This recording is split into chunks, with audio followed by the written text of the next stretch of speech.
Yo, yo, yo. What's going on, everybody? Welcome back to the podcast with your pals. My name is George Boutsalis. And I'm your pal, Ricky Liordi. And this week, we had our good friend, Famba, on the podcast. Famba just released a new track that should be out by the time you listen to this episode. He's got a new EP coming.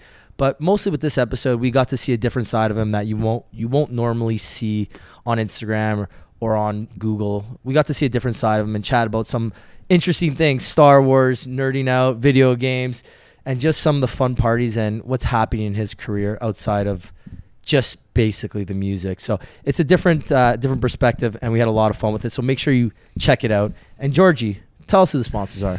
Oh, this episode would not be possible without our fantastic sponsors. First on the list and the presenting sponsor, our good friends over at Cottage Springs. Cottage Springs, for those who don't know, is a Canadian-based vodka beverage company, and all their beverages are gluten-free, sugar-free, and have 100 calories. I mean, I think it goes without saying that everybody knows, everyone's seen the Cottage Springs cans at your local LCBO, but if you haven't, that's where you get them, and they come in two styles, vodka waters and vodka sodas. The vodka water is the first vodka water cooler in Canada. Like I said, 0 carbs, 0 sugar, and 100% Canadian. Comes in 2 flavors, raspberry lime and strawberry kiwi. And the vodka sodas come in an mixed 8-pack at the LCBO with featuring Ontario peach vodka, watermelon vodka, lemon lime, and wild cherry. Wild cherry is my personal favorite, guys. But pick up your packs at the LCBO today. Can't go wrong. I want to give another shout out to Saks Food Co.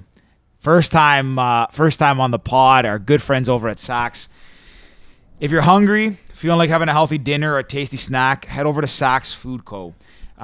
With a great selection of heat and eat items like cooked chicken strips, chicken nuggets, and more.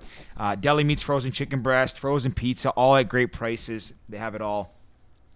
Saks has everything. They're honestly like a boutique grocer. They're fantastic. Our good friends over there. It's a great place, guys. You can get everything you need. It's just a great local business, local grocery store. You can find them at 3161 Wharton Way or order online at saksfoodco.com. SACKS foodco.com. Get there today. Lastly, we're also going to be running a contest on Instagram for a Super Bowl prize pack with a good amount of food. So stay tuned on Instagram for that.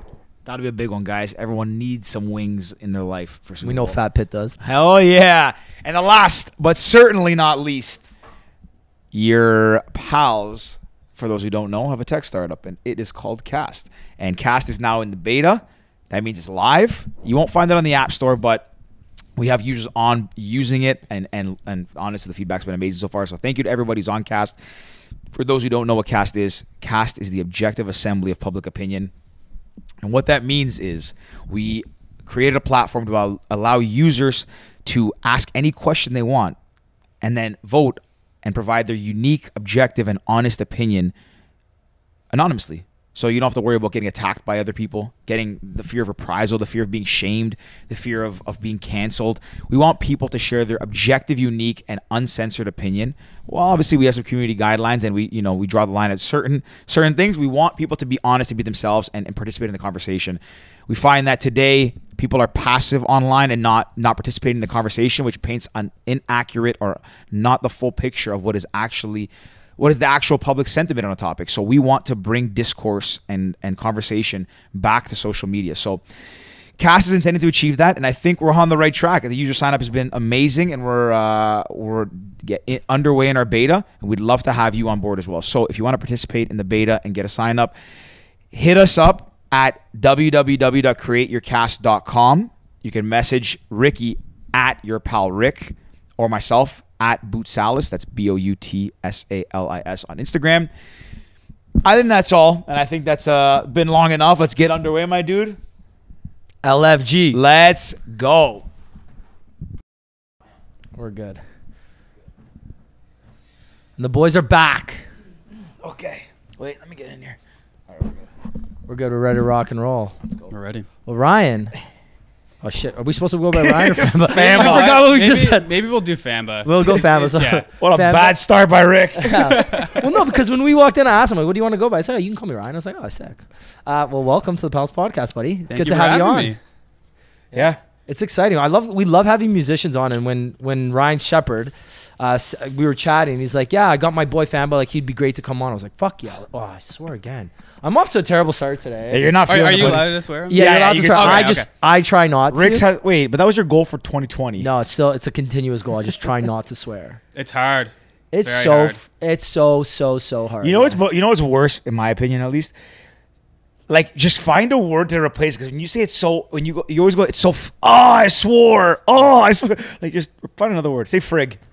Frick. I try to remember. It doesn't hit as hard though. It doesn't. It No, doesn't. But I find hit it, actually interesting enough. I find it funnier now, like, because when you're young, like, everyone swears, right? Like, you pick it up and it becomes part of your vocabulary. But when you say something like, darn it, or frick, I find it has more weight Cringeworthy. now. No, I like it. When someone's like, dang it, I'm like, oh, that guy's mad. That guy's really mad, but super he's trying to pissed, hold yeah. it back, I don't know. That's much my personal opinion.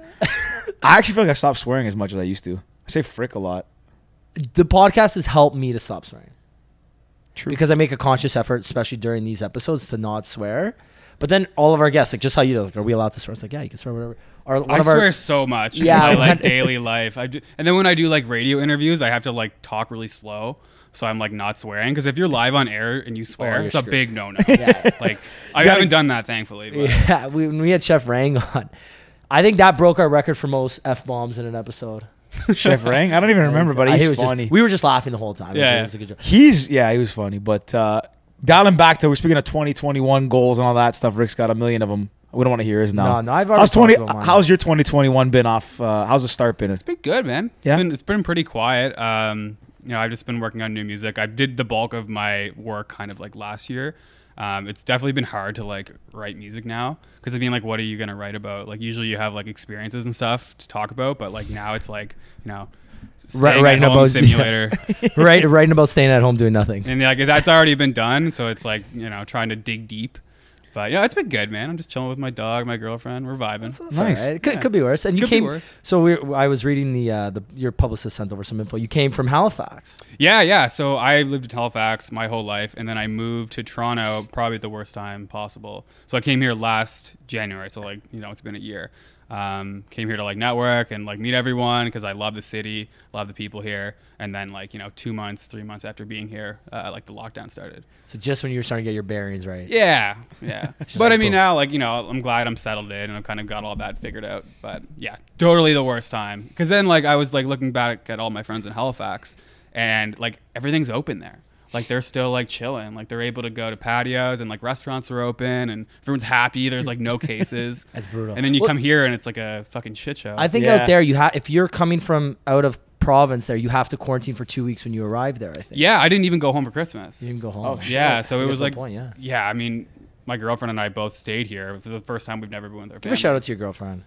Shout out to Abby There we go. Shout out Abby. and Julie, my And- mom. And Oh, good shout out one. to Shout mom. out Elaine and Anastasia too. Then Our moms is like Shout out all the moms of the world. Shout out the moms.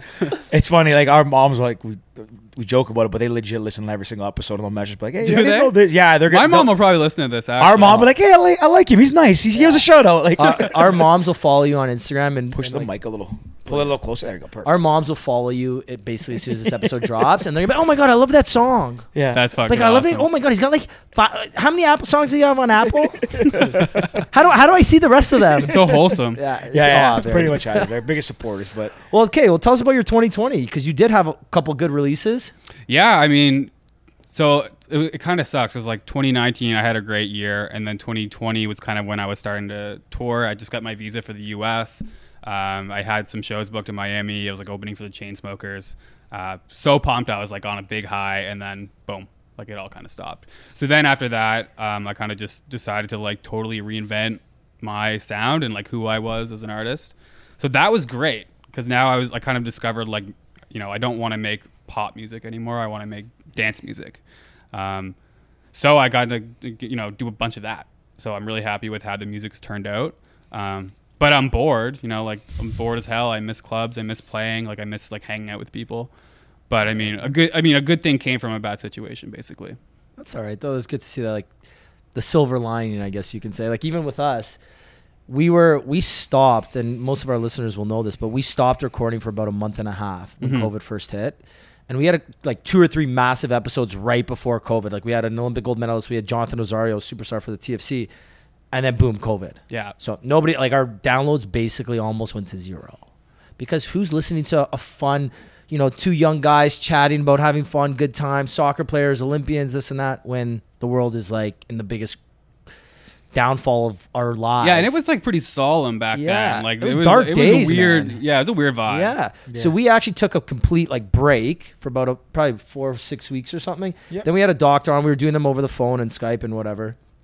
And we did a whole bunch, and some of them went really well. But then we got lucky because so many people were at home doing nothing. The Olympics got canceled. We ended up getting Donovan Bailey, Penny Alexiak, a couple of NHL players that were at home because, again, there's nothing else to do. So we got lucky in that, knock on wood, I know COVID is one of the worst things ever, but we actually made the most of it. Yeah, I think it's important to capitalize in that kind of situation. Yeah, again, that's all you can really do. Like, especially even yourself, you can't play any shows, and that's got to be one of the most exciting and like financially best parts about your job. Yeah, I mean, yeah, for sure. I mean, you kind of make the music in hopes that you get to play it out live. So then when you don't have that like closure, it sucks. So you're like, why am I even putting out music? Especially when you're like a dance music artist, like, and you're making music for clubs, but like there's no clubs. It just feels like weird. But I mean, the fans still want to hear music. Everyone still wants to hear music. Yeah. I mean, imagine a world where just people took a year off of releasing music. No, yeah, it'd be sad. It'd be a lot more like morbid and like very just like, it'd be really weird. You kind of have to keep it going, right? Like, yeah, even though it's not playing clubs, like obviously that's got to be the best feeling to hear a song play in a club or play it yourself in a club. Like, yeah, I can't imagine. It's actually one thing that's actually kind of kept me like not level-headed, but just like when you're having a tough day or like this shit, throw some music on in your condo or your apartment, whatever, and just kind of like let loose a little bit. It's kind of kept me like even keel, I guess. Yeah, hell yeah. I always listen to music like constantly. Do you just listen to straight EDM like dance music, or do you have anything else? No, I listen to everything. I mean, I'm a big house head, so I'm like constantly listening to house music. I love it, especially like old 90s house and like disco in particular. But I listen to everything. So you're like a Detroit house fan then, all that kind of stuff? Oh, yeah, big time. Yeah, that's what I kind of like grew up on as a kid. Yeah. I was like this weird like rave kid in a world of like, I lived in like a hick town, basically. Putting his own hometown on blast. I lived in a place called Hammond's Plains, like the name itself is like, oh yeah. Population like trucks and like flannel and like country music and shit. You got the flannel on. Yeah, I'm rocking the flannel. Yeah, you're embracing your roots a little bit. Yeah, I'm embracing it. But yeah, no, it was like, I was like definitely like the odd one out. I mean, a couple of my friends liked it, but I would like show up to parties and like put on like electro house and like techno. People were like, "What is this?" And I'm like, "It's sick, man. This is dope." That's like Ricky with me now, because I play like we both listen to dance, but I used to DJ as well, and so I like big room house, so I kind of used to play like the progressive stuff and regular house. Now I like more like deep and like even techno. That's and like minimal. natural progression, actually. Yeah, and it happens, right? But like Rick still loves like the mainstream stuff. Mainstream, so like we'll be like, if house. we're together, or playing like working out or just hanging out, whatever. I'll play like deep groovy stuff, and he's like, play something else. One of my buddies, shout out to DB, listens to no house music, so he just gets annoyed. But yeah, like I'm that guy who's like, I'm like, they listen to this song, it's sick, and they're like, this is boring. I was like, this is real music. Groover, this is real house music. Yeah. It all depends. Like deep house and like that kind of house is good when you're like, the best example is like Scorpio Sundays. Yeah. Scorpios and Mykonos. That vibe, that energy. When I'm there, I'm like, this is the best music in the world.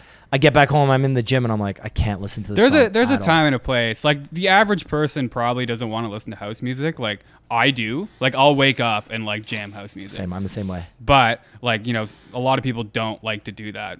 A lot of people just want to jam to some like chill music. What are some of the top most played songs on your iTunes or your Spotify?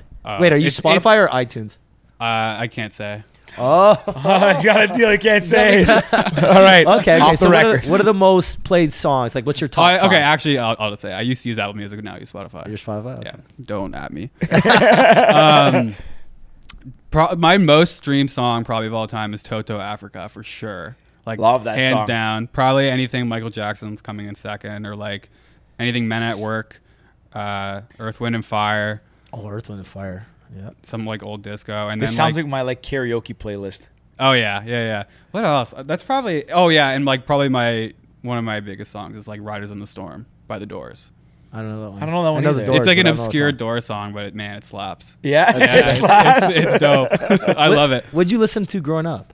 Like that. That? I'm still listening to it. That's it. Eh? Yeah, like I used to listen to a lot of like rock and roll. My dad got me into a lot of rock and roll, but he actually introduced Like me. Beatles, Elvis. No, more like Led Zeppelin, Zeppelin. Metallica, stuff like that. And then he kind of showed me Deadmau5 when I was like 12, and I was like, "Whoa, this is cool." Your dad. My dad, Come yeah. on. And then ever since then, I was hooked. Do you know what's crazy? Deadmau5 was like the biggest DJ probably in the world, or one of the biggest DJs in the world. He and now, was the biggest at one point. yeah. and Oh, now yeah. I feel like By you don't far. really hear about him much. No, I mean, I feel like he's kind of, I mean, he's done what he's had to do. Now he's just doing stuff for like the passion of it. Like he doesn't have to put out music. No. And I feel like the music he does put out means a lot to him. But like, you know, when you're first starting, you're like cranking out tunes, like you're on the grind. But like, he's rich, you know. Yeah. And He's you know, got sick cars and like a fucking spaceship of a studio. I don't think he releases music for himself and himself only. He doesn't care what anybody thinks. Yeah, and I respect that. We saw him. Was I with you last year when it was in London? So Deadmau5 headlined this party called Tent Party in London. This would have been 2019, fall of 2019. So he headlined. It's like a 5,000 person, basically a homecoming party for Western. Do you know Western University? Oh yeah, yeah. Okay, so you're from it. So it's a massive tent party, and shout out to the guys that put that on. And then he did the after party at London Music Hall. And shout out Dimitri and Mike and that great family there. So he did the after party, but he played it under his alias, and I forget the name. Oh, was it a Test Pilot? That's Yeah. it, Test The Pilot. techno thing? Yeah. He did a Western party. So with he did techno? it. It was the after party for Tent Party at Music Hall, like maybe a 1,500 person capacity venue. And we rolled in late, and we saw him like, this is heavy. Yeah, this Yeah, is- that's some like like dark. deep cuts, Wait, dude. yeah. But then the best is he would tease Ghost and stuff, and people would go nuts, and then he would just go back to like the That- yeah, that Do you sounds remember right. that? He trolls people. Yeah, it's Yeah. like he plays music for himself and himself only, and I love it. Like even in the background on his on like the LED screen, wall, yeah. he play like he'll just make jokes on it. Oh yeah, no, Fuck yeah, this guy I lives his respect dream, him, man. man. He's just doing what he wants to do. Like, Yeah. Crazy. Yeah, I mean, at that point, too, he's always been that, though. It's really impressive. Like, he was the biggest name, but even when he made music, not to say it was like, actually, maybe it was kind of obscure. It was very different at the time. Because I remember when I was coming up and like DJing and all that George stuff. was a sick DJ back in the day. By the way. Oh I yeah. was pretty legit. I could not produce Hype. music for my life, but like I could DJ. You the had shit out that of a one party. mashup that was actually DJ. I had a couple. I could have said I could if I continued on it and I've naturally progressed because when I graduated I stopped DJing. Had I then wanted to continue my career, I would have progressed into producing music because I Yeah. started near the end of university, but I just gave it all up. It's hard to stick with it. It is. I mean, have- I've it always has to played. be a I've always been passion. involved in music. Like I was in band as a kid. Played the But yeah. drums. Drums, clarinet. Dude, same. Yeah, actually, Yeah, the drums and the clarinet. mine was reversed. I played clarinet first. Yeah, okay. Then I was like, wow, I'm a dork. Let me get something cool, something in the I drums. Dude, yeah, I Sure. played the clarinet and I felt like a big idiot, so I stopped. I just quit band. Yeah, see, that's like me. I was like, Could have been you. yeah, that could have been this. Fuck, Could have been famous. Damn it! I would. Here we are. That see, guaranteed. I knew I would have been famous. That's it. That would have gone the same trajectory. That's how it works, right? Pretty much, yeah. No, but go ahead. No, Go ahead. No, go. I was gonna say. So obviously you're a fan of Deadmau5. Who are some of your biggest inspirations? Calvin Harris is definitely probably like my biggest inspiration. sick. Yeah, Sick. I mean, Sick. he just doesn't miss. Everything he His, like, puts out is a early, banger. his early stuff, like the disco music, that was like one of my first like introductions into like that world of like modern disco. So after that, I mean, he just started releasing all those like iconic Calvin Harris like classics, and he just continues to dominate the music industry, and he just like always is ahead of the curve. I don't know. I respect the hell out of Calvin Harris. While you're saying that, I think Calvin Harris probably between like him, Guetta, Tiesto, Avicii, they're probably the ones most responsible for the transition from EDM being like a small niche market to being mainstream top 40. Oh yeah, for sure. You think about those, let's say that handful of people. Well, Tiesto used to be, I think, trance music, like Armin Yeah. van Buuren was, and I think Yeah. he slowly converted when he saw everyone converting over. Yeah. Calvin Harris is interesting, right? Because like he used to sing a lot of his old songs too. He was like a real like musician. He was like the kind of Yeah. the first wave of like now you have like Electronic Disclosure. Now artists, you have yeah. guys who play instruments but also do all of it together. Like he used to sing back on his songs, and then like he just evolved and he became more poppy and all that stuff. I still remember like his old You used stuff. to hold me. He sang that. That's So yeah, good. yeah. That's one of my favorite So good. songs. ever, I Flashback think. too. Yeah. Oh, So actually, I opened for him. One of my first, or one of my like early Did you shows really? in London. Yeah, London Music Hall. Him and George, Burns. tell him who you opened for. You got a nice. you got roster. a good list, don't you? Yeah, yeah. So George I had a good opened promoter for. with him, I that's opened why. for. Yeah. So we'll give him credit after. But yeah, Ricky. Without Ricky, I wouldn't have been anywhere. But I I started DJing in 2010. Sorry, 2008. Yeah, second year, third year, 2010. First person I ever opened for was Avicii. Wow. But he just released Bromance. He wouldn't even release Levels yet. He played a show of 1,000 people, 500? Not even, like 600 people. Yeah. So I was in a DJ booth like the size of this square with just standing next to him, hanging out, having like Heinekens. That was 2010, I think. 9, 10? That was, it was his fall of 2010. It was his first headlining show in Canada. Yeah. Wow. That was, so I mean, he used to run the gauntlet back in the day. He used to play. Yeah, he used to like. Thank you. He did all the college shows, and I think that's why he got so big. We all get the same flavor here. Raspberry lime. I'm not picky. Thank you. So shout out to our sponsors, Cottage Springs. Yeah, shout out. We love Cottage Springs. Best vodka waters, vodka sodas. You know, I don't like vodka water. Only vodka water I like. Cottage Springs. Attaboy. That's a nice plug, guys. So, cheers, guys. Cheers. So yeah, I opened for Avicii. I opened for Data Life twice. Calvin Above Harris, and Beyond. Sebastian Ingrosso, Above and Beyond.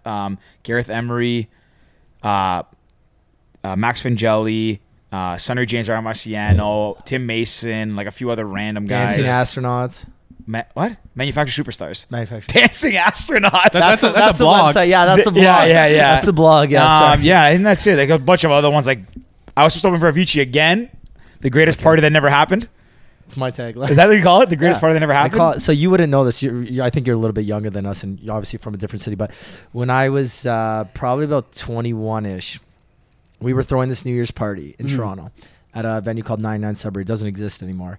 But it was Avicii versus Calvin Harris. Those were the two main parties in Toronto. And like Government had some other like, I don't know, B-listers compared to Avicii. Like Levels just came out. Avicii's So one he's of the top like DJs in the world. biggest. Calvin Harris again, massive DJ too. But Avicii is the shit. We threw this party, and his capacity was like 1,000 or something, maybe 1,500 max. Apparently there was like 500 fake tickets sold. And then people kept saying there was going to be more tickets released at the door. So there was 4,000 people that showed up to this Just little crammed venue. in there, Security right? wasn't ready for it. Like it was just a absolute shit show. And that was the best party to never happen. We basically everyone either some people got refunds or we ended up throwing another Avicii party a week later at what is now Rebel, but at the time it was called Sound Academy. So we ended up throwing a free Avicii party. So everyone who got to go to Calvin Harris ended up going to Avicii as well. But yeah, it was. And yeah, no one got in. So I was DJing. I was supposed to open for Glenn Morrison, I think. It was Glenn Morrison and Avicii. I was opening for Glenn Morrison there. And I'm sitting there DJing, waiting for them to come on. And I'm looking outside. I see all these people. I was like, why is nobody inside yet? Like, some people were coming in. Oh, so it never happened. Never happened. No Oh, one got that's past party- security. That security couldn't handle it. Looked like herded cattle. I went to go peek outside, and the security's like, "Hey, you have to shut the music off." I was like, "Are you crazy? People are coming in." They're like, "No, this party's gonna get shut down." Something to that degree. And I peek outside the window, and it just looked like a sea of 4,000 people in like a parking lot. Like it wasn't a big space. No. It was Anyways, disaster. never happened. That's They shut it wild. down. The cops came. Everything shut down. I think. It was nuts. But On yeah. that note, what's the best party you've ever played? I think probably Rebel. Yeah, because I Rebel's was like, sick. I was just starting to play like good shows, like end of 2019, 2020. Because before I just wasn't making like music for shows. I wasn't like getting booked. And then I started making house music, and I was starting to get booked. And I was like, sick, this is dope. And then I played Rebel, and that was like definitely the coolest club I ever played. Like, I mean, I had never been to Rebel. Especially coming from a small town, right? Yeah, Like, yeah. We have nothing like that, man. Like nothing even remotely close. In, Like we have like the dome. Hammond's Point. What's it called? Hammond's Place. Hammond's Place. I lived in Halifax, but still, like our Okay. clubs there were like pretty jank. Yeah. Well, Yeah. no. What, They're like what bars. They're more university's bars, there? right? Exactly. Yeah. SFX is there? No. I said, no, that used to be a thing. I think that. SFX. St. Francis. Oh, the university. University. Oh, I played there. Yeah. Yeah, that so they got some good that place is venues lit. there. Yeah, yeah, yeah. Tomei used to It's fun. brag Okay, about it and all the time. Acadia. Okay, Yeah, the and Acadia. universities are good there. Yeah, yeah. Yeah, they're always fun. Yeah. Yeah, but like club wise, Rebel definitely was. Well, Rebel actually, like I don't think I've really been to party at Rebel. Like we went for like St. Patty's or something. I've never been there like a night to see a DJ. It's probably the most comparable to like a Vegas or Miami club. Yeah, it kind of looks like Omnia. Well, Very much, it's because no that big light, That- right? that That thing, big. I think yeah. that thing's like $3 million. Here or Omnia? Ours, the one here, maybe not 3 million. That's a lot. lot of money. That's crazy. Maybe It's pretty Omni's is- crazy. It looks like a spaceship, Yeah. man. Well, Yeah. What show did I go there by myself? And I ended up meeting up with Jason Bidden and Nikhil. I don't know. Some DJ. Robin Schultz, I think. I Oh, went nice. I go to so many concerts solo and just. I've gone to so many concerts solo. I don't Or get. if you ever need a plus one, here I am. Oh yeah. He goes there, like, yeah, he's like just goes. I love going to concerts. Me Like, too. For me, live music. Even if I don't fully love the artist, if I can appreciate the music, so basically anything but heavy metal. Yeah. Like I can appreciate like Led Zeppelin, AC/DC, and that kind of Yep. metal, but I can't do the grunge metal. You know, like Screamo. yeah, That's Slipknot. I actually love that stuff. I used to when I was a kid. I'd like go mosh when I was like 15. Like, love that. I'm shit. not allowed to mosh pits anymore. I told the story too many times. Yeah, I went. I once was at this at Scotia, Air Canada Center at the time, Scotiabank Arena. Now I was there for like work, and I walked in like a little bit later, and it was Slipknot and Korn and someone else playing. And let me tell you, like I can listen to all kinds of music, but I walked in, and I was let me peek inside. I heard this like music, and I see them on stage. And like I think it's Slipknot, where's all those like masks and shit. they're like- I had nightmares that night. I saw that, I was like, I It's just an angry walked in, crowd, too. I walked in, I looked at them, I was like, this is what like hell kind of looks like. Like Yeah. they just look scary. Like they wear like I know. like those like I don't know submissive masks or whatever, and like dreads, and the guys playing the drums. Like man, like this It's like is Predator or something. Yeah. Yeah, it's wild. It terrified me. I could never do that again. No, it was giving me nightmares. I feel like it would be a hype show if you can get past like the alien masks. Yeah, for sure. That see, I can't but do that I can't do. Country, whatever. I but- can't do country, man. No? I can't do it. That's what I was gonna ask. Because someone says I listen to everything, it's always everything but country. So there was this like festival called Cavendish. That was this like PEI festival. So everyone from the East Coast would go there. It was a huge party. I think it was. You guys have one in Ontario called like Boots and Hearts. Boots and Hearts, yeah. Okay, so it's like a discount Boots and Hearts. Okay. The Walmart version. Walmart, yeah, Yeah, exactly. gotcha. So I would go to that, but I've never gone to the concert. I would just go and party. Do you know what? I don't listen to country music, but country concerts are a vibe. You know, like Yeah, I don't know if the girls got the short shorts and the cowboy hats. I got a cowboy So hat vibe because now. you're going to see the girls. Well, no, but also like just everyone's so happy-go-lucky at country concerts. That's true. You know, you I go mean, if see you go to an Adele, EDM you go see like festival, people are Adele or happy. Beyonce. Sometimes people are they're maybe not as hype. You go see a country concert, everyone's like, "Yeehaw, let's go rock Yeah, and but roll, there's some baby." like angry Yeah, but- drunk dudes there. Yeah. yeah, they're you know? actually you're right. They're always you're Like only you people bump into happy- them and they'll like punch you in the face. I know. Yeah, I try was like go to an EDM concert. That's the happiest we've ever seen. Yeah, that's true. Like, when I always used have to a good time. I still never forget, and I actually like I obviously miss it at times, but like I'll never forget when you're like on stage DJing, and usually you look in the crowd, you're like, Jesus Christ, everyone here is having a good time. Oh yeah, yeah. Like, people You are just see- like- man, when you're DJing, you see all. Yeah, because So- the light's coming from behind. People don't I think people don't often realize, right? Because like, maybe they do, but like even at a festival, for example, like people who go to the front row, typically they're having a good time.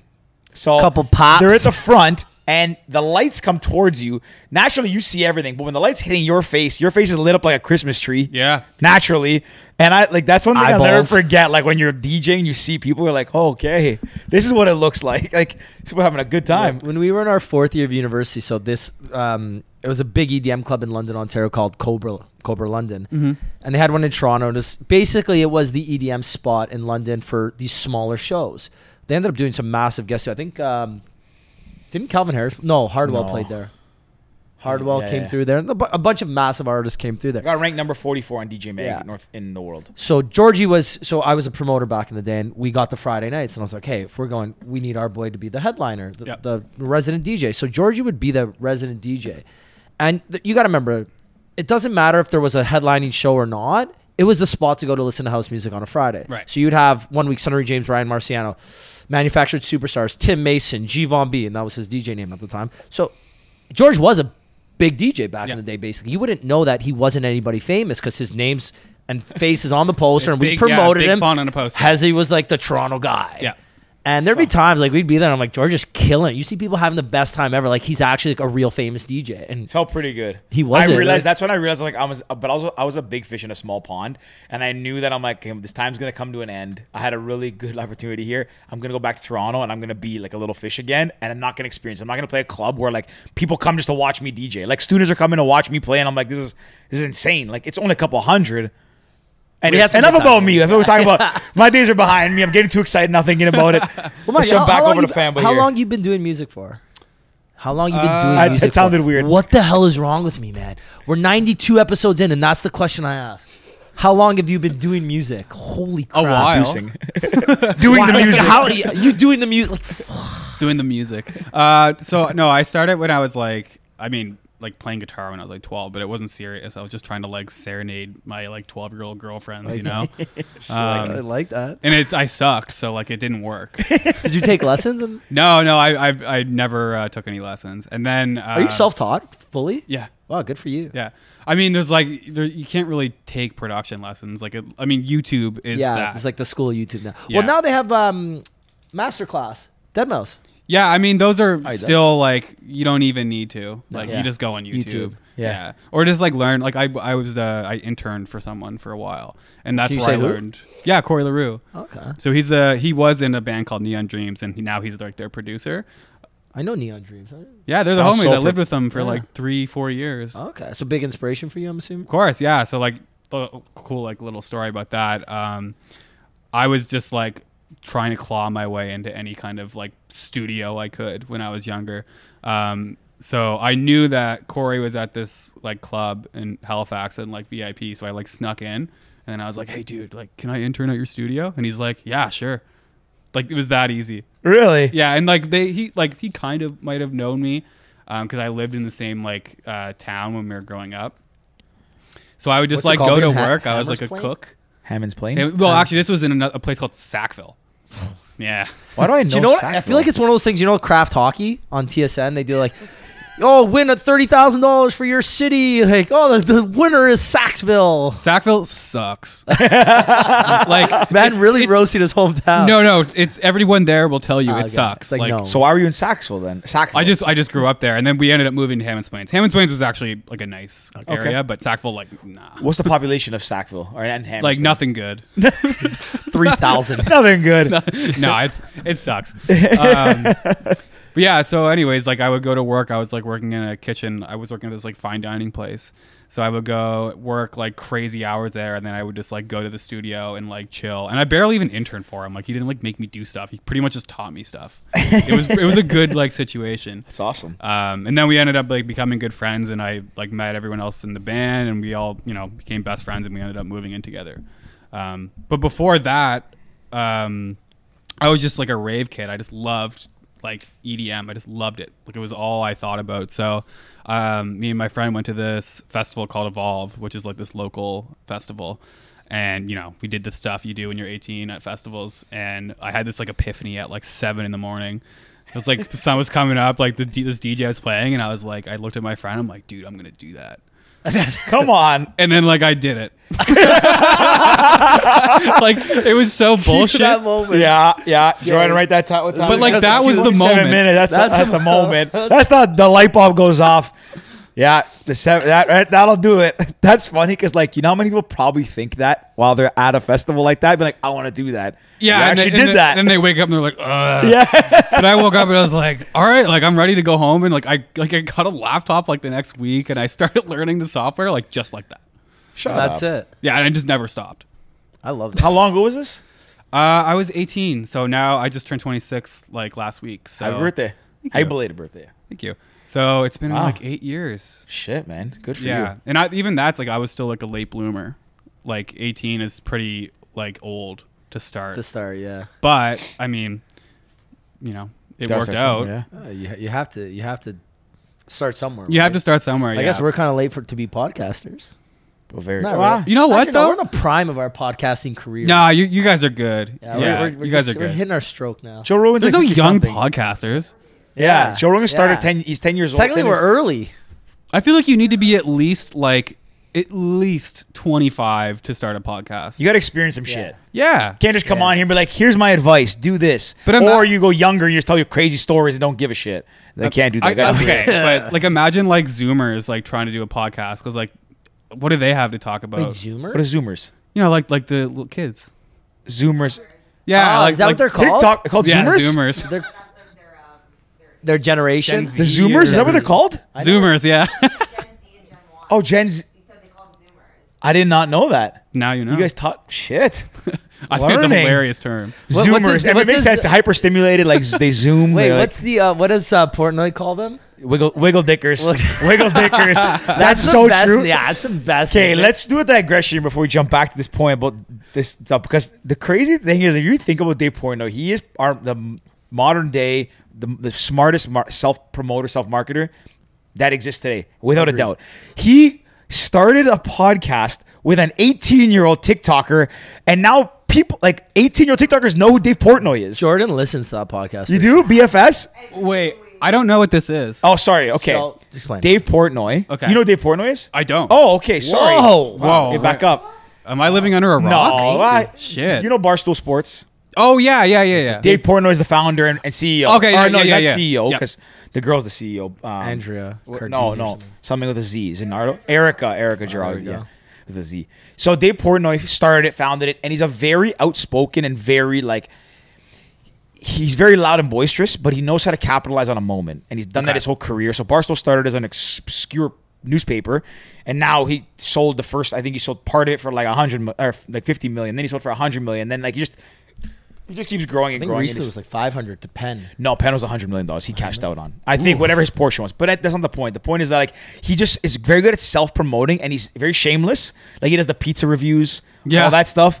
Anyways, I guess he started making fun of TikTokers, thinking like, I don't get this generation. He's like 40. So he's like, I don't get this. They're a bunch of wiggle dickers.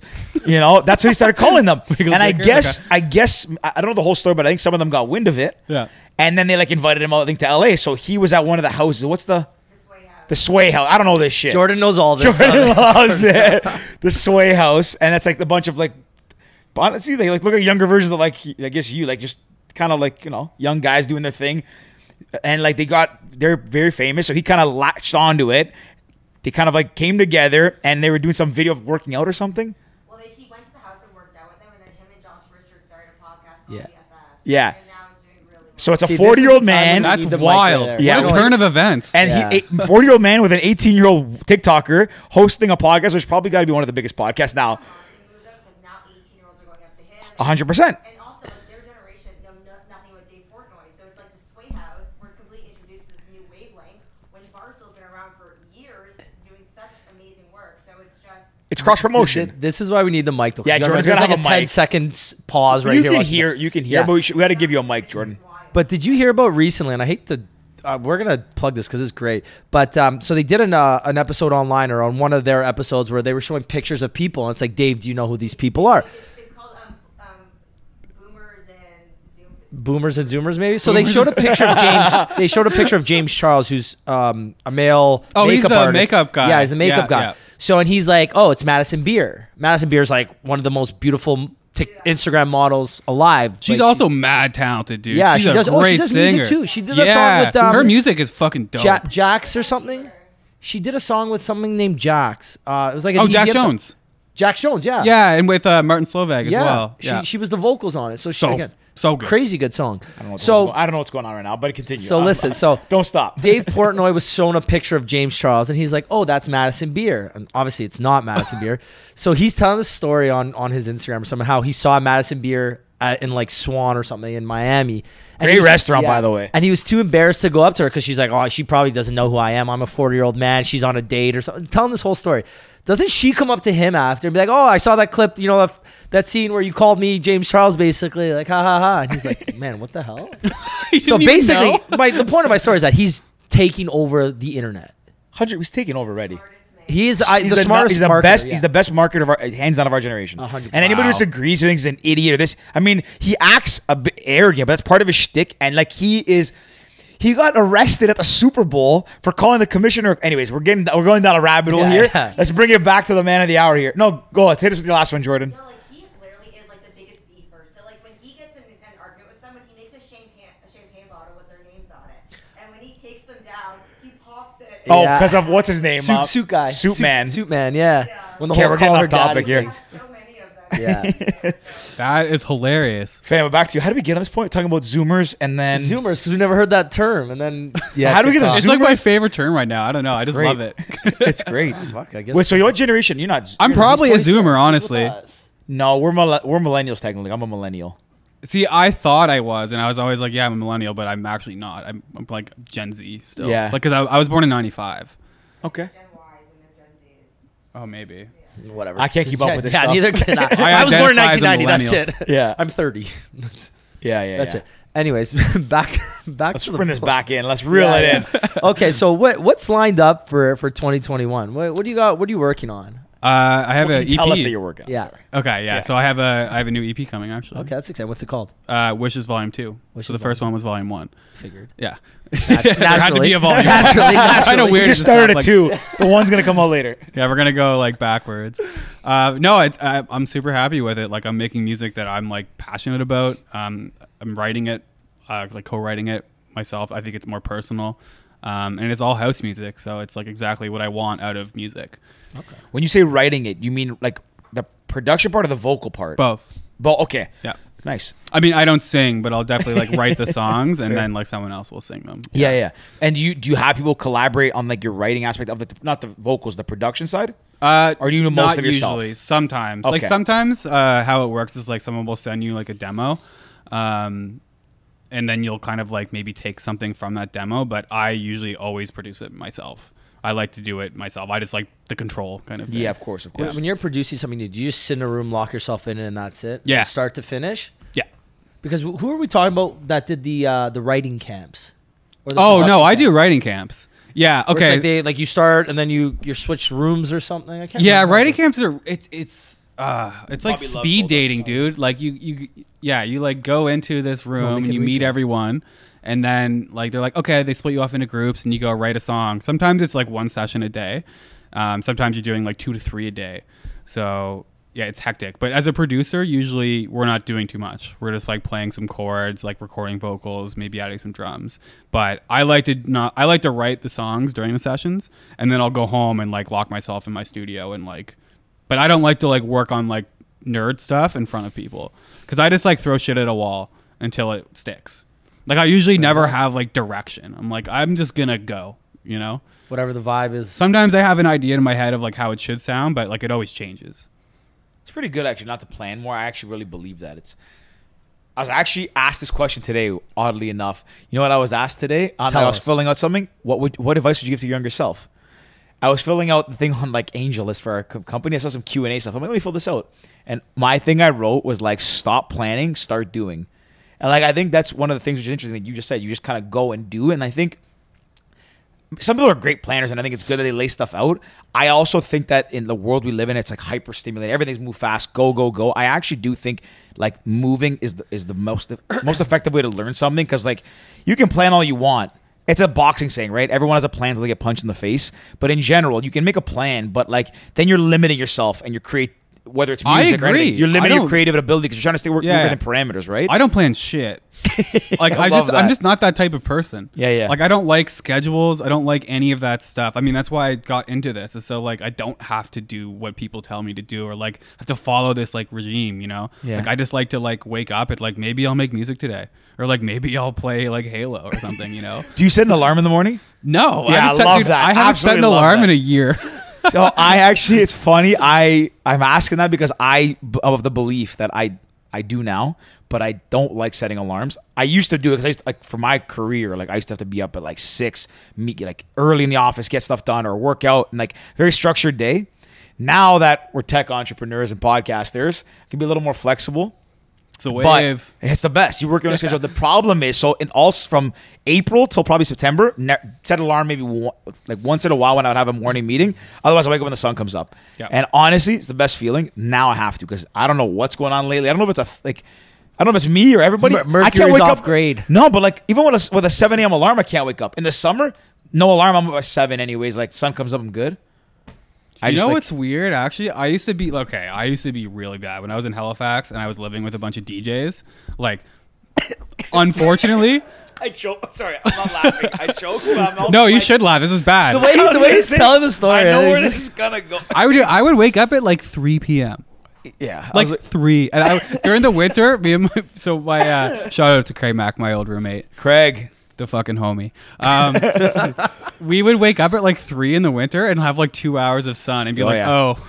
okay, cool. Whoops. That was me at Weston. Not this again. Yeah. I eventually fixed it, and now I wake up at like 7 every day. Yeah. Which is really backwards for me. But like, you know, when You're you get also a not playing dog, shows, right? I'm not playing. Yeah, I have like no reason to stay up late. Like, my girlfriend wakes up early for work. I have a dog now who actually sleeps in, so like it's chill. What kind of dog you have? I have a beagle. Sick. Yeah, he's a homie. Yeah. Yeah. Did you have him from back home or from here? No, I just got him. No He's shit. a COVID puppy. COVID Oh, puppy. Yeah. sick. My I brother actually, got one of those, didn't he? no, he got Cooper earlier, I think. Your dog? I actually, a story that I don't think I've ever told. My first dog we ever had was a beagle. They're insane, eh? They're hunting dogs. Yeah. So we got it from my cousin, who has a farm in Rochester. I'm not going to talk about how we got it because I got to keep it low key. But we got the dog from Rochester, and my sister always wanted it. She's a year younger than me, and my brother. We're all, hold on a second. We're all close in age, and we were young. We were like, I don't know, between the ages of like 5 and 8, somewhere in that range. Yeah. And like we couldn't take care of a dog, but my dad got it because we wanted it. And it would sleep. It would play outside all day. It could be on chain, and it would just run around, and it would tear up the entire backyard, digging holes. And my dad's like, "This dog's like fucking. It's just a nightmare." We would be like, "It's fine." One night, like my dad at this point started to have enough, and like it's bad because we couldn't take care of it. It was getting big, and it was destroying everything. One night we go to like we went to like a wedding or something, and we had like a fenced off area outside that we let it stay in. Or not fenced off, like blocked off. It was on a leash still. I guess it broke off the leash at some point. We were That's gone. what they do. Yeah. That's a beagle thing. Yeah, broke off. They escape. We got home at like just before midnight. We go to the back door to go check on it, feed it. There's a dead squirrel and 3 dead birds lined up, and it's just sitting there staring at the door. Like it's like, here, I brought you food. Yeah. I never forget this. Like, I was like, first of all, how did it chase them down? They're not dead. How did they hunt these down? Yep. 4 dead animals lined up. It was the craziest thing. I mean, after that, not long after that, we gave it away because we couldn't take care of it. No. Miss you, dog, but like The reason I know beagles are hunting dogs is because of the duck hunter when you were a kid. yeah. The dog that goes the and picks beagle, up the yeah, dogs, yeah. the birds. I think The that's ducks. maybe it is a beagle. It's some kind of Bloodhounds as hound. well. Bloodhounds. Yeah. Yeah. I just love their ears. Yeah. They're so floppy. Yeah, floppy ears. Yeah. So is your dog? Do you like? Does it have to like you go outside a lot with it because it's just like Dude, yeah, we have hyper? to walk it 3 times a day. Like it's a grind for sure. But like if I don't, like it's insane what he'll do. Like he'll like just start like picking shit up and like eating it, or like okay, for example, I'll like leave a glove on the ground or something. If he's walked, he won't touch it. But if I haven't walked him, he'll pick the glove up, bring it to me, and start chewing it in front of me. Like it's like walk me, human. Like I'm bored. He knows. He knows. Yeah, he'll just start like ripping stuff up, like jumping on the counters. Like they're insanely crafty and really smart dogs. Very. So like very if you're smart. not like doing what they want, they'll like get pissed. That's crazy. It's absurd. I dog had runs no your idea life. what I was getting myself Are into. you like do you still feel the same about having a dog now, or are you kind of like Oh no, I love having Oh, a dog. okay. It's like I'm like a dog dad now. I'm obsessed with dogs. But man, like sometimes like when he was a puppy, I was like, fuck, I wish I got a lab or something. Yeah. Yeah. Like a dog that just listens. Yeah. That's well behaved. What's your dog's name? Frodo. Frodo. Yeah. So I'm guessing you're a big Lord of the Rings fan. Dude, I'm a massive nerd. I'm like the biggest nerd ever. Oh, how would you define biggest nerd? Are you like big gamers, like sci-fi? All of the above, like everything you can think Sci-fi, of. video I like games. so everything. Famba, my name came from Star Wars. I was actually gonna ask that. Yeah, so like I've seen a lot of Star Wars. I was like chilling like when I was probably like 20, 21. I don't remember when I started Famba, but I was watching Star Wars, and I was on the Wikipedia, like looking up So the stuff. Wook. Yeah, so the Wikipedia for Star Wars is called the Wikipedia. Come on. Yeah. I love Star Wars. I did not know this. So Neither you're did like a diehard Star Wars fan. Yeah. You guys just start reciting it. Yeah. Well, you ever seen episode 1? Okay, here it goes. So yeah, it was actually episode 1 where it came from. So it's like that big Clone War battle, and then Episode there's- 1, the Anakin ones. Yes. Okay. Yeah. And then I was like looking up like what those things were, and there was like these dinosaur things, like the Jar Jar Binks looking things with like laser beams, and they were called Fambas, but they had 2 A's. So I just took away an A, and I was like, that's kind of got a good ring to it. I like asked some friends, like, what do you think of the name? And they're like, yeah, it's cool. It's a So good name. that's I where the personally name like came it. from. Yeah. Interesting. Yeah. It's always cool to hear people get their inspiration from. From Star Wars. Yeah, I like that. Do you have just Famba on Instagram? No, I have Famba music. Okay, so the problem was, Jordan. so Famba was a lesbian drum circle in the Netherlands. Yeah. They actually gave me the name, but then it got taken again. And then also Famba means like to vacation in some kind of African language. So wait, there was a what rock band? A lesbian drum circle. A lesbian drum circle that was called Famba. Yeah. So then I'm assuming you had to buy the name or barter the name. No, we from- like asked for it, and they said it would be okay. I don't remember what happened. This was years ago. I actually can't remember. It was a very strange turn of events, and then someone scooped the name. When as they transferred it, someone scooped it. I don't. Because I've heard the story before. You know Yeah. who I know it from? I think Kai said it Kai, happened to yeah. him.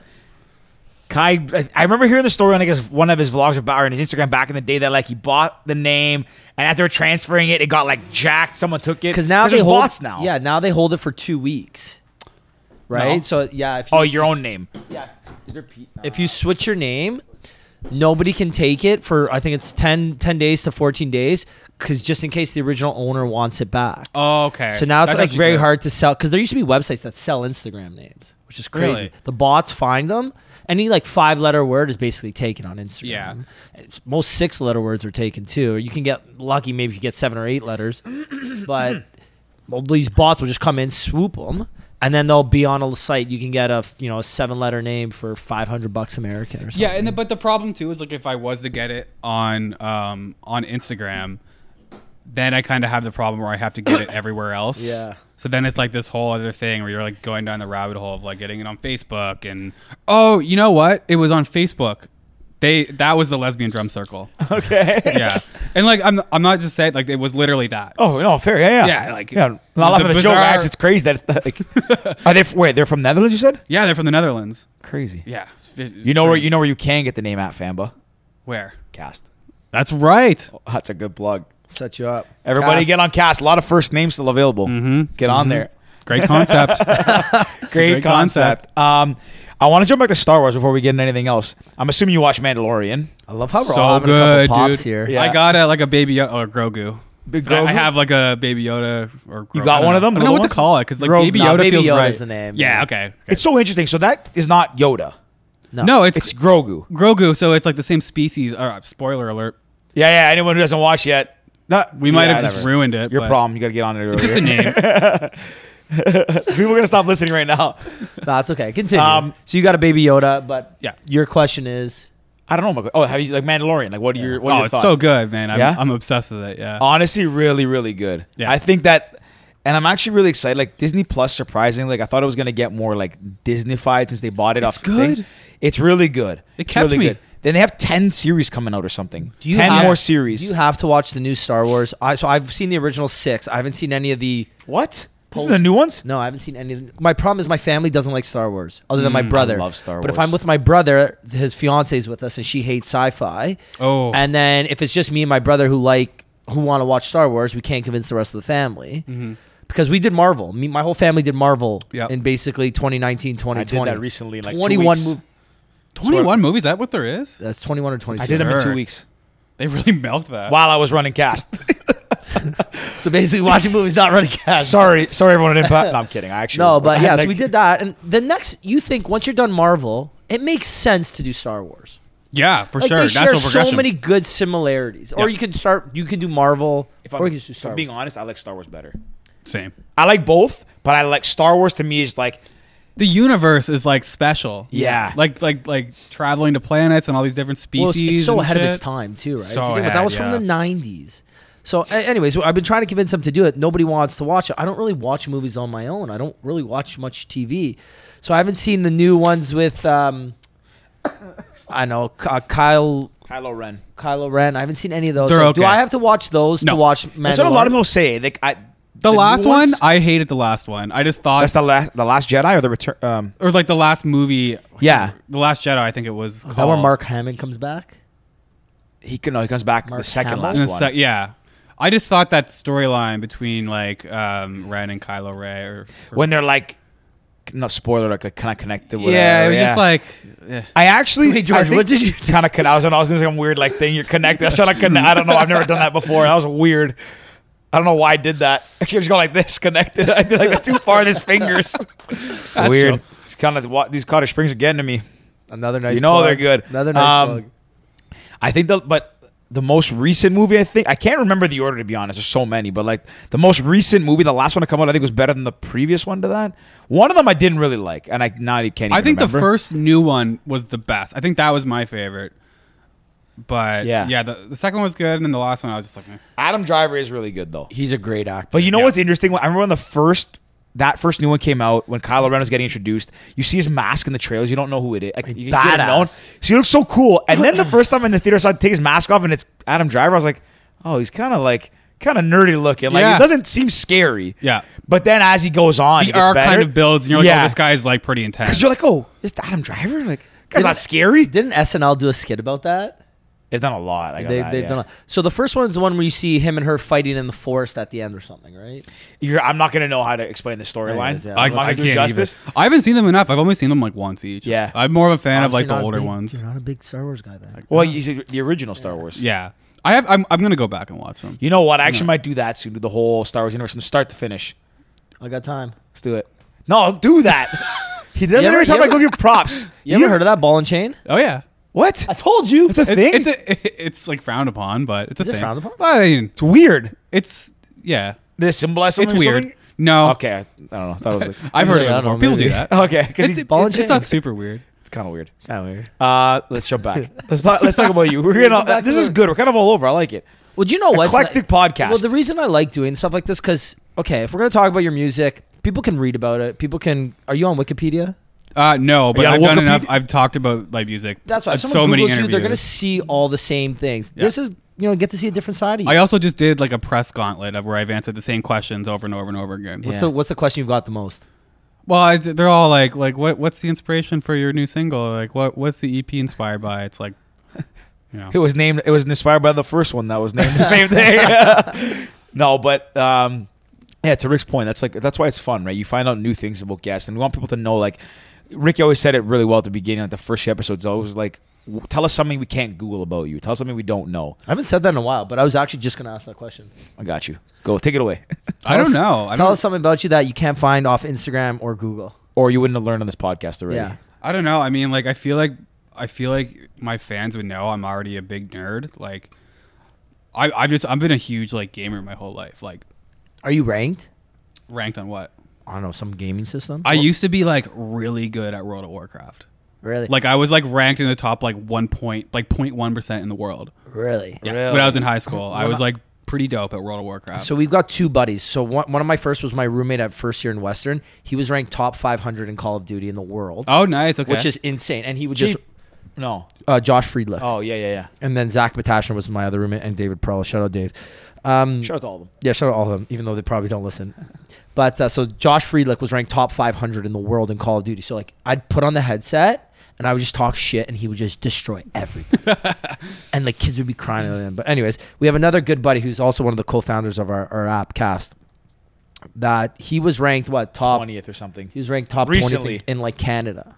Not in the world. In just Call of Canada. Duty? Call of Call Duty. of The Duty. new one, the Warzone. And he just Oh, murks nice. people. Just murks. I think Chance is pretty good at World of Warcraft. I don't know what he's ranked. Show it to Chance. I don't know if he's gonna listen, but Chance is our wizard engineer. Our front end guy. He's a killer front engineer. But I think he plays a lot of World of Warcraft. I don't know his rank. Chance, let us know. I just started playing again. Unfortunately, I had to quit. 'cause Unfortunately. it was It's like consuming my it's a life. black hole. Like it sucks you in. Yeah, I just started building a PC. Like I did it for music actually, because I was like looking. I was like, okay, I can either like spec out my MacBook Pro, which is gonna cost like an extra like $3,000 if I like sell mine, or I get to spend that $3,000 and buy a PC, which is like gonna also double as a gaming PC. Yeah. So I kind of opened like a can of worms on that one, but you know, whatever. But also, yeah, it helps you whatever, if it you're is gonna what it is. as you progress and build more stuff, bring stuff in your studio. Like you might as well. You're better off doing that. I mean, a Mac's probably convenient to travel with, and like I mean, I still MacBooks. have my laptop too. Yeah. Like, I still have my MacBook Pro that I have, but I mean, like the PC just like is so powerful. You know, like Yeah. I'm running into a problem right now where I have so much shit happening on my sessions, like so many plugins, so many like 150 tracks of audio. Like, and when you're like manipulating that, and there's synths in there, and like it just like my computer just freaks out. It'll just like shut off. Or like sometimes I have sessions that are so like CPU extensive that like I'll Sorry, hit what's play. CPU? Computer. It's like processing your unit. computer like processing power. Okay, yeah. So like I'll hit. I knew I'll that. hit. I use Logic. I was So I'll actually just gonna ask you that. Yeah. This is GarageBand. Yeah, I yeah. have Logic. Yeah, I know. You're making the point. Yeah. So I'll hit the space bar and it'll just be like, "Bleh," And it System freezes. overload. Yeah. and then I'll like, okay, I'll freeze everything. So like to freeze a whole session of like 150 tracks, it takes like 20 minutes.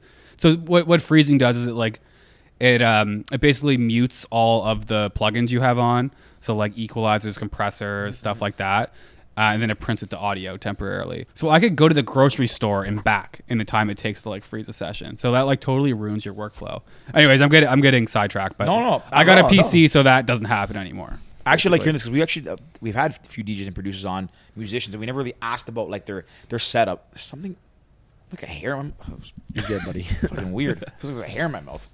No, we had so our first musician was What Go, the I'll point tell I was you. gonna make was like that we don't often ask them about like their setup, what they do, and how they produce, and all that, like kind of the inspiration, all that. But that's interesting. Like one thing I wanted to ask was, like when I was finishing my career, I started to kind of understand a little bit. I use Logic as well, and I know how it works. I understand all that. I never produced anything of substance, but I never understood like 150 things. Like how do you keep track of it? Do you have a method? Is it again no plan and just go? Chaos. It's utter chaos. I don't even know what's happening. So you don't sort by like drums here or whatever. It's just all over. I have like a loose way I do it. I put vocals on top and then synths and then drums. That's it. But even still, it's all like I'm so unorganized. It's like actual chaos. So like, I was gonna say organized chaos or no chaos. Just chaos, man. There's no organization. I remember I was doing like a track breakdown and I didn't organize it. I'm like, yeah, I know this session. And I was like going through it. And I'm like, yeah. And the drums are like here, and then like, okay, bring this down here. And I'm like, shit, this sucks. Like, it was so unorganized. It's all right. But I The mean, end product is what counts. Yeah, Exactly. I mean, I knew what I was talking about. It just was like finding everything because it was like an old session. And yeah. So again, if you had another DJ come in or a producer come in and collaborate with you and said, "Here, open it up," they'd be like, "What the fuck?" Oh yeah. Like they wouldn't even know where to A start. lot of people are organized. Like I'm actually surprised that a lot of my friends, when I like see their sessions, like, wow, this is like nice. This is good. That's how I am as a person. I don't like planning anymore, but I have to be I'm like OCD. Oh, yeah, That's my New Year's resolution, is to make my project files more organized. Okay. And I've been doing pretty good so far. Okay. I've been color coding and everything. Nice. Yeah. Like Getting there, baby steps. We're getting there. I look around the studio and I see it's kind of messy right now, and I'm just thinking like George is. No, this doesn't bother me because like the stuff that is messy is going out. I know it's Yeah, going out. that's So it doesn't true. bother Okay. me. Like we have to come back in here. It's actually very clean now. Right after New Year's, Ricky and I came in. There was like, because we have a bunch of merch and like all this stuff. We have our area for cast is back there, but it was a disaster. It was a I would multi-purpose sit here. studio. I would sit here doing a podcast and I would get distracted talking to people because I would see shit and I'm like, oh, that's gotta move and that's gotta move. And anyways, enough about that. It's not really important. Who's that? So we talked about your EP earlier. Do you have any artists on it with you, or is it just all you? Who are some of? I guess you must have vocalists. Yeah. Actually, so I knew I had hair in my mouth. my first single coming out is called "Still Call You Mine," and that will probably be out by the time this podcast comes out. But the one after that is with this girl named Kyra, and I had a song called "Storm" with her that like pretty much changed my career. So that song went like #1 on US dance radio. So this new one is like our follow-up to that. That's and it's exciting. like totally different than anything I've ever made. It's like big time 90s retro, like disco influence. Okay. Sick. It's super dope. I love it. I mean, I don't want to toot my own horn. And No, but and fucking I've had do this it. like lifelong goal of having a fade out at the end of my track, and I did it And you're like, for the first time. yeah. Okay, so Tell us. doing a fade out is like an art form, and it's pretty frowned upon because that So was what like. do you mean a fade out? Just like So slowly? you know, like in like old '80s tracks when like they slowly fade out. Yeah. like that's a thing of the past. You know, Goes It's like quiet. Like, it's like yeah, and they just loop the chorus over and over again. Yeah. So like it's a pretty taboo thing. So I was like, okay, man, I want to do it. I love the '80s music. Like I need a fade out. So I just did it, and then I sent it to like my A&Rs, and I'm like, all right, here's a song, and they like didn't say anything. They're like, okay, cool. And I was like, no fucking way. Like no one said anything about the fade. And then I was on a meeting, and I'm like, so you guys like didn't care about the fade? And they're like, nah, we love it. I was like, Heck yeah. now you get that's a milestone for you, the eh? big fade. The big fade. 2021's about the fade. Yeah, so I love it. that's all I care about. We got a fade. Yeah. That's This, sick. the song coming out when this releases in a couple weeks. Tell us about that. Still Call You Mine, it's called? Yeah, Still Call You Mine. That was actually like the first song that I did that kind of like figured out the direction of an EP. So it's kind of interesting when you're like trying to write a new body of work, because a lot of DJs don't do like bodies of work. They don't do albums and they don't do EPs. I want to do that. I respect the album and I respect the EP. I really think like a body of work is important. And when I put out something like that, I want it to feel like it was planned. You know, Okay. I want it to sound like it was meant to be like that, not just a collection of singles. So I was like kind of trying to figure out the direction of where I wanted it to be. And then it was like my first Zoom session, and I did the session with these guys, Wyatt and Rollo, who were two like really, really good writers. Honestly, like super out of my league. I'm surprised I even got to write with them. And we wrote the song in like an hour. It was so easy. And then like the next day I produced it. It was done. Boom. And like now that's the song you hear. It was like the most seamless experience of my life. Unreal. Usually Wow, it's that's like crazy. sleepless nights of production. I'm like sending it to my team. Like, is this good? Like, no. Do we need a bridge? Blah, blah, blah. But like, it was so easy. It must be nice though. Yeah. Yeah. You know what's interesting is like that's really cool because you said you respect like the body of work of doing an EP or an album and like which has structure because naturally you can't just EDM albums sometimes sound like that, right? It's a bunch of singles mashed up. You Yeah. can't do that in like a rock album. You can't do it. No. It has to have a flow to it. It's got to have a storyline and an Yeah. arc to it. That's really interesting because as someone who said, you said you have like it's all chaos and whatever. Is that like the one thing where you still feel that's the one I guess area where you do have structure and you respect the art form? Yeah, there's something. I mean, I do a lot of songwriting and producing for other people as well. Like I've produced. Is that ghost producing? Is that what it's called? No, I do a lot of like pop music. Okay. So I've worked with like I produced like for Tyler Shaw and Rhea May. Like I We did had Tyler on a couple months ago. Well, actually, more than a couple. Now. Yeah, a long time ago. We weren't even in the studio, so you got to think it's been at least 4 months since we had him on. Oh yeah, he's a great guy, man. Super nice guy. I did the like the radio version of To the Men Who Let Her Go. Okay. Yeah. Very cool. And then I did another Rhea May song called Too Close. But before I was like a DJ, I was doing a bunch of like production for other people and songwriting. So now I do sessions and I kind of like have to decide if it's going to be for me or if it's going to be for something else or like if there's no rules kind of thing. So I kind of just like write songs and then see like if it fits the vibe of what I'm doing currently. But sometimes I'll go into sessions that are like, like, okay, let's write for my project. Like, this is what I'm looking for. This is the vibe. I'll show them what I'm doing and be like, okay, let's do something like that, Very cool. Isn't that what Frank? I think we had Frank Walker on a couple months ago as well, and I think he was telling us that he did a song, and then his team decided it wasn't really his sound or what he was kind of working on. Then he gave it to Tyler Shaw. Yeah, that happens all the time. This is what it feels like, or something. No, Yeah, I don't know, but I think so. It's one of them. it Yeah. was something. Oh, like that song. Yeah, I think remember. Remember, that was Is that it? Yeah. Dope song, by the way. Yeah, Yeah. it's a very catchy. Didn't song. Nick work on that too? Possibly? I think Nick Enriquez co-produced that. Shout out to Nick. Shout out to Nick. Shout out to Eric. Nick, you're Yeah. dope. There you go. Yeah, it's really really cool. It's interesting you like as well that you like to release like EPs and albums because like it seems like now the EDM world's all about singles, right? Yeah, and I want to get away from that, man. Really cool. Yeah, I just like love bodies of work. I mean, I love just like putting my cans on and just listening to an album like start to finish. Like it's like one of my favorite things to do. Like when a new album comes out from one of my favorite artists, like I'm like chilling, like locked in. Will you just put the headphones on and listen to it start to finish? Yeah. I listen to albums all the time. Really? Yeah. That's like a lost art form. Like that's a lost hobby, I guess. Like It is. because like people, I feel like back in the day, you would either get a CD or a record and you'd put it on and you'd like listen to it. Like Yeah.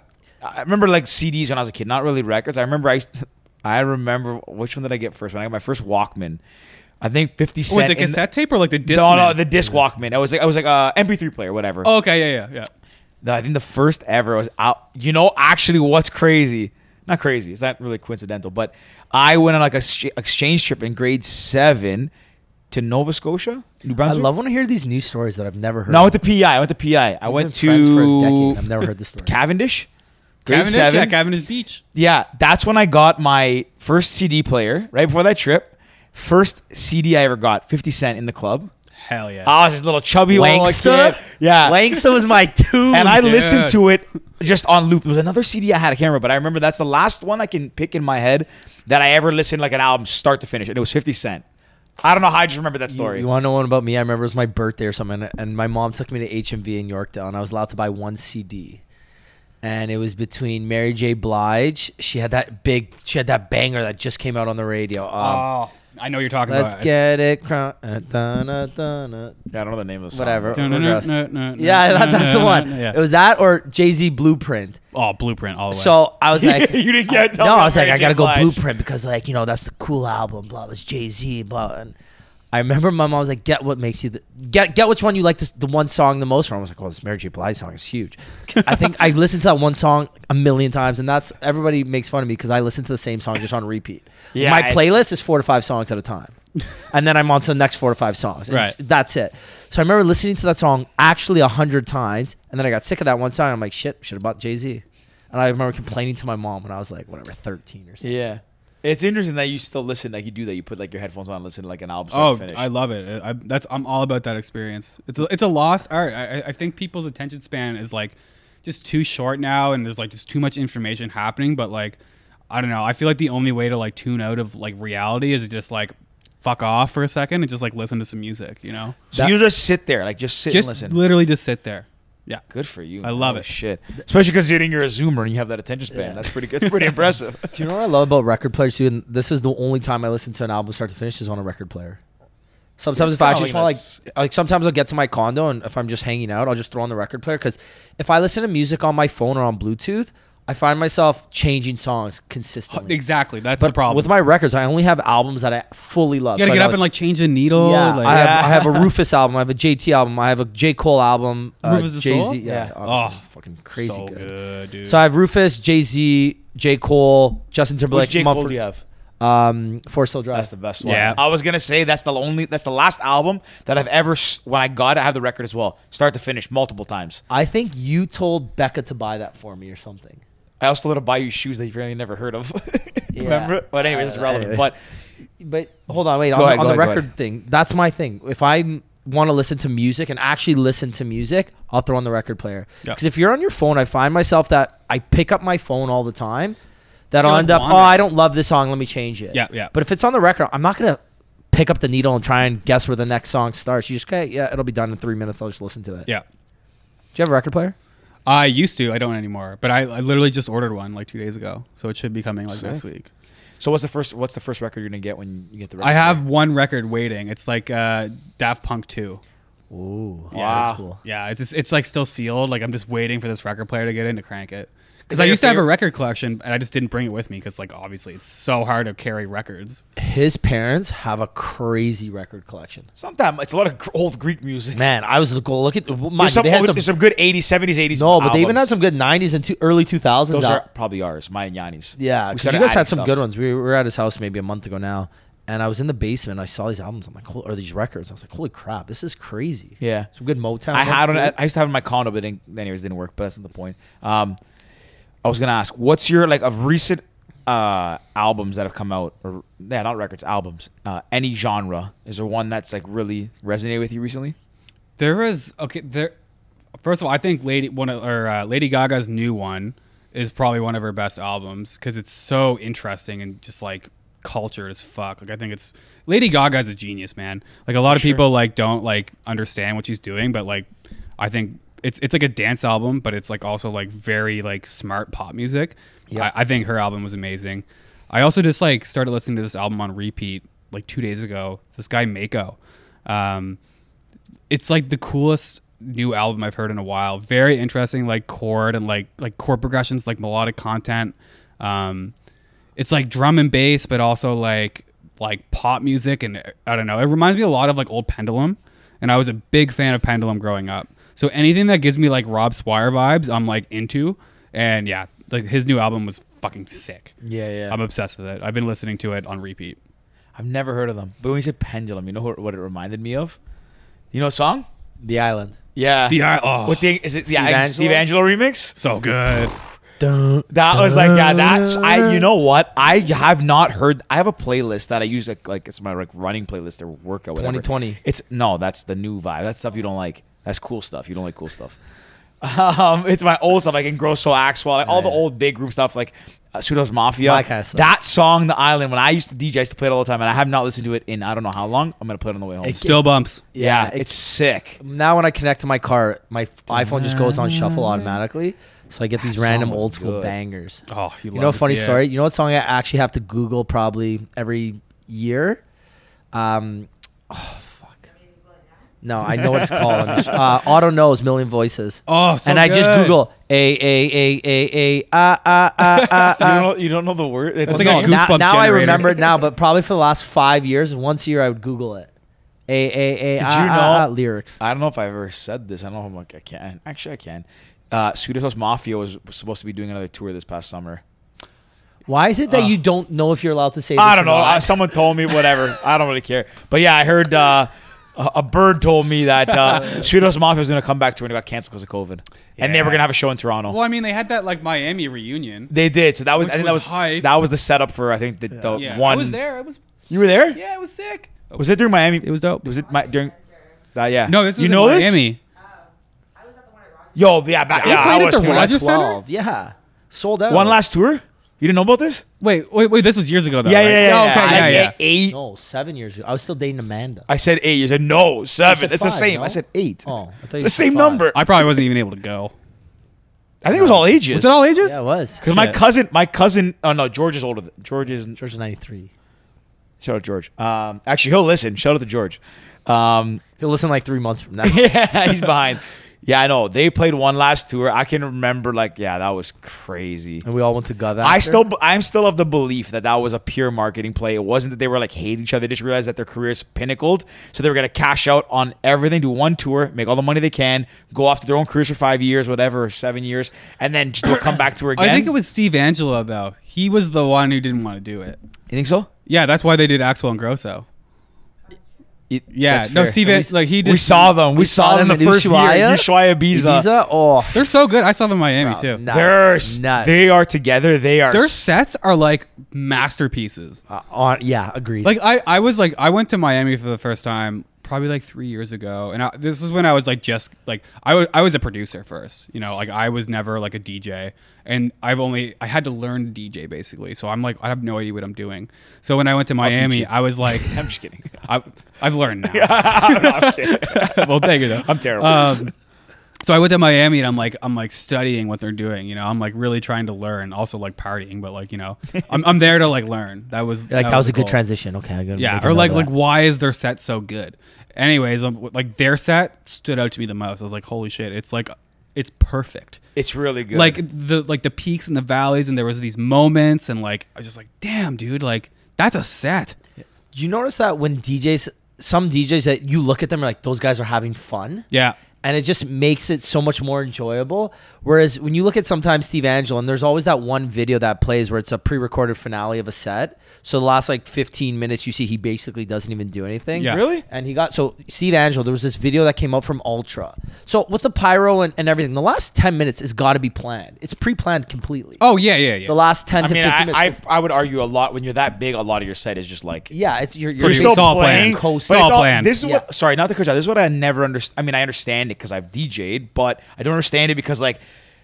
It's interesting how much of a show DJs will still put on when it's like when you're when you're And then Axel it's and Grosso. pre-recorded. You're not doing a whole lot up there. No. You're more curating curating the set. Yeah. But then they're still like really getting into it, and it's like very they're still animated. doing transitions. They're using effects, but like, yeah, like to be honest, like when you're doing a production like that, it's all planned. Like all of your like you're having like a team of people doing lighting and your Yeah. VJs. Like it has to be planned. Yeah. you can just do that on the It's Yeah. like if you saw like Lady Gaga, for example. Like it has all- to be choreographed. exactly. Yeah. And like to make something like that on such a grand scale run smoothly, you know, you have to It's plan it. It's pre-recorded, all yeah. rehearsed and everything. But that's So- what makes it a spectacle. Yeah. And back to the point with Steve Angelo, there's that one video where it's like it's probably a good 15 minutes. It was fast time. It's the overhead straight yeah, down. you know exactly what I'm talking I know about, what you're right? talking about now. And everyone was chirping him, blah blah blah. And he came out. He's like, guys, like this is one of the biggest shows in the world, and you can't live do it, right? You have to have it pre-recorded.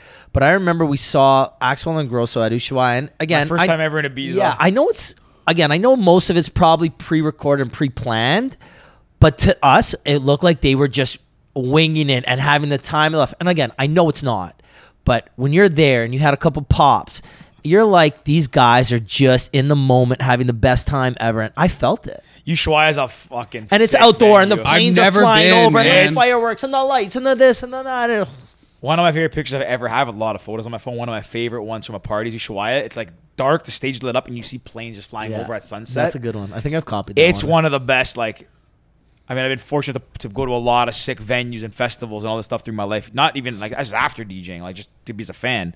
Ushuaia is one of the. It's expensive. it's like the but pinnacle It's of- like it's just cool. Yeah. You have to do it. outside and like in the aisle in Ibiza and like the sets are going. We saw Kygo there. Everyone's My birthday there. was When Yeah. you're in Ibiza, like everyone's there. Like it's hard to have a bad time there. Do you know what we've seen there? Okay, so we saw Axel and Grosso, Calvin Harris, Kygo, Fisher, which we didn't even know was Fisher. We Guetta. knew it was him. We saw Guetta. Fisher, we saw was like this. We've been twice, right? You've been more. I've been twice. Fisher, he was like, Losing It just came out. I didn't really know he's Australian. No, or we've been whatever. 3 times. And I remember he came and played, and I was like, oh, he just has one song, and he played. I was like, this guy's fucking incredible. Now I don't know if you follow him on Instagram. He's like He's the insane. funniest guy I think I've ever. He's an insane person. I love him. But it's my shout out to our buddy Mike Dirks. Like he's saying, he's like, I actually I like his music, don't love it, but I love it more as a result of the kind of person he is. Oh yeah, he He's is just a party. hilarious. He is the funniest Yeah. person ever. He just Yeah. doesn't His give accent too. He has no filter. Yeah, it's so fun. Anyways, we kind of jumped around there, but yeah. Oh here, It's- I'm gonna run to the washroom. Where do I? Yeah, Yeah, go it's- out the hall. Actually, I gotta go. But yeah, out the hall to the left. But George, actually, you know what, George? I'll ask you, what's the favorite DJ set party you've ever been to? Axel and Grosso. Ushuaia? No question. That's the number Because one. Axel and Grosso, growing up through like DJing, Swedish House Mafia. Sorry. Yeah, Swedish House Mafia and Alesso were my two favorites. Even Avicii I liked, but I didn't love his music. I liked it a lot. But Alesso's early stuff was bang. All of it slapped. And Swedish House Mafia. So Axel and Grosso Ushuaia the first time was sick. Oh no, wait. Okay, Cascade at Coachella. You don't know. That's not what you thought I was gonna say. No, I didn't. I was not expecting that. But Cascade at Coachella. Cascade at Coachella 2015. Yeah, our first year. It was That it was a broke vibe. the record. Yeah, it was amazing. Were you there? I was there. Last year, Mac Miller, or was it Drake Chambers? and Drake headline Or too. was that Kendrick's year? No, that I was can't after. remember. Cascade probably played a couple times. 2015 was when Cascade was our year. Probably the year after, but Cascade. Cascade Oceania. It may have been the same year. But Cascade broke the record for like biggest crowd at an EDM concert. It was like, we see the picture of it. 100K Look it or up. The something. aerial view. Well, It's like a sea of people. And then boom, we show that picture right here. Nah, I'm gonna do that. Oceania. It's so massive. What's Have you your? been to Oshiega? We did no, but we went to what's it called? Il Sonique. Yeah. I don't know what my favorite DJ set is ever. Like something at Ushuaia, no questions asked. Like yeah, probably Kygo, just because like I love Kygo. That's probably a big one. It's just an easy one. Do you know what one that always stands out though? Sunny James and Ryan Marciano. Yeah, that was Like that's in my opinion because I was expecting nothing, and it just rocked my world. that was a good one. And that night was just a fun night. Like the whole story of that night. I kind of remember like a little bit of it, surprisingly. You know, like we were there, partied, and it was Thanksgiving Friday. Remember? Yeah. Friday before Thanksgiving, and everyone went home, and it was just me and you. Yeah, like let's have a night. And we had a night. That was a night. Shout out Ollie I think- Shanks. Shout out to Oliver. And that was that was a good set. I don't know, like it's hard to remember a lot. Like I saw just Axwell play once. He's sick. Didn't Grosso play on his own in London once? Yeah, that one sucked. Where was that I one? was so disappointed. Like we played, and Grosso played like a warehouse party almost in London. Yeah. It was almost like a block party type Yeah. vibe, and I opened for him. I played, but I actually think Joe Keep the Pace played. Shout out to the Loud Luxury Boys. I think he played after me, right before Ingrosso, and I was in the green room in the back, and like I'm a huge Ingrosso fan. I thought he was Axel's my favorite than him then Angelo. And I was like, wanted to like say hi to him, and it was kind of like weird. Like it just seemed like he wasn't like didn't want to talk to people. So I was like, I went up. I was like, hey, like Seb, like big fan, whatever. He's like, oh, cool. And I was like, oh, okay, cool, nice to meet you. And I just walked away. I'll go after myself. But it's like I get it. They must get bombarded with it, but like it comes with the territory. But anyways, that show was disappointing. Sebastian and Grosso, all things considered, that show in London was not fun. He like played 45 minutes and left. I hate that. Yeah. Speaking of Joe from Loud Luxury, Yeah. I played a show with them in Newfoundland. Oddly enough, in Newfoundland, we got screeched in. You guys ever hear that? No. No. What? Oh, I Screeched guess some in? people don't know about that here. Tell Okay. us. Screeched Okay, in? tell us. Yeah. Okay. So there's this like Newfoundland tradition where they sing this like sea shanty basically, and everyone like kisses a cod, I did not know this. and then you get like screeched in, and you take a shot of like fish liquor. I didn't know. Wait, but in the venue they did this? No. This Oh, is it's pre. not like it's at a, and the guy like this like sailor guy comes out in like a full like yellow trench coat, and they like it's this whole fucking thing. So on. I just saw this sea shanty song on Instagram the other day. Yeah, And like the EDM remix. Well, I was Googling. I'm like, what is it? Because I saw it like 5 times. And I saw this video of this, like these two guys in the car singing it and whatever. And I Googled it. I was like, what is this? I have absolutely zero clue in the world as to what this is. So I Googled it. It took me back to like some original guys on TikTok and this and that. And I read the story behind it, that it's like a Newfie or East Coast Canada song. Oh, was it Bear Privateer?